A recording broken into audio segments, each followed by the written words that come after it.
Und bei mir Isabel Bujan, denn du hast dir noch mal genauer angeschaut, wie die Situation im Nahen Osten jetzt ist. Es gibt ja viele Vermutungen. Gibt es da auch schon Indizien? Worauf kann man sich jetzt vielleicht verlassen?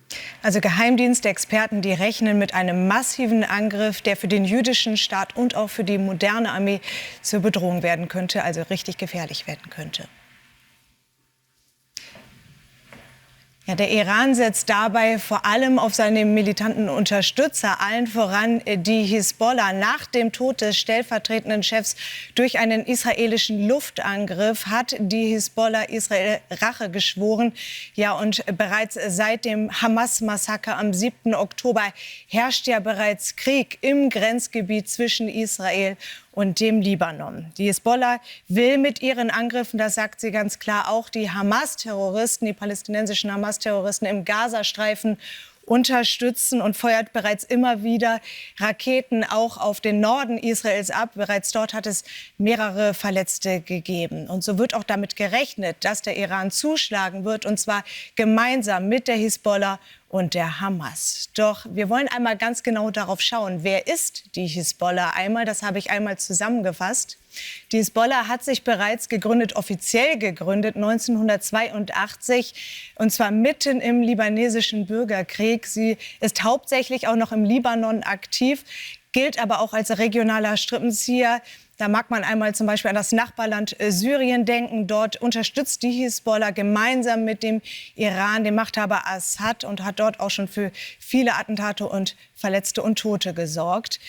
Die Hisbollah wird vom Iran finanziert mit mehreren Millionen im Jahr und auch ordentlich aufgerüstet. Dazu komme ich gleich noch mal ausführlich. Die Hisbollah nennt sich schiitische Partei Gottes und gilt als die militärisch stärkste Organisation im internationalen Netzwerk des Irans.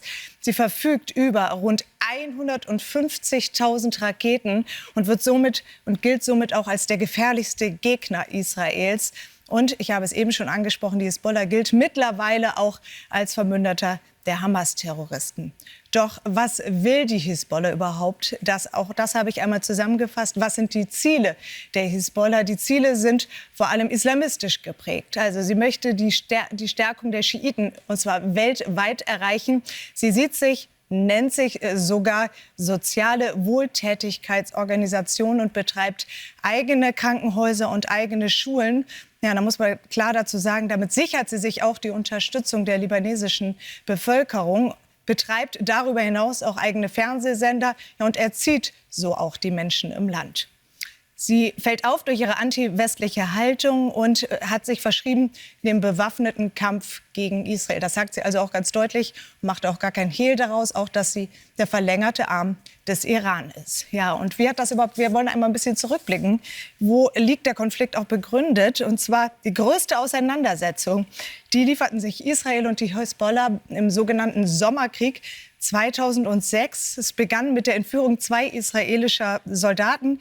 Israel schlug für die Hisbollah unerwartet stark zurück und tötete auch mehr als 1000 Menschen, Libanesen, darunter viele Zivilisten. 1 Million Menschen waren dann auf der Flucht. Ja, und so hat die Hisbollah gesagt, wir rüsten jetzt auf. Sie wollte so eine erneute Niederlage vermeiden und hat jetzt Zehntausende Kämpfer seit Jahren im Iran, die sie dort ausbilden lässt, und hat jetzt mit Blick auf den möglicherweise aktuellen Angriff auch gesagt, wir schlagen, wenn der Iran nicht zuschlägt, auch alleine zu. Also es wird wohl aus ihrer Sicht auch ein koordinierter Angriff sein, kein synchroner Angriff mit dem Iran zusammen. Also man werde auch allein zuschlagen. Und ja, so besteht immer noch die Hoffnung, dass sich Teheran noch an den Verhandlungstisch setzen wird. Aber im schlimmsten Fall wird der Iran gemeinsam mit der Hamas und der Hisbollah zuschlagen. Isabel, danke schön für diesen Überblick. Gerne.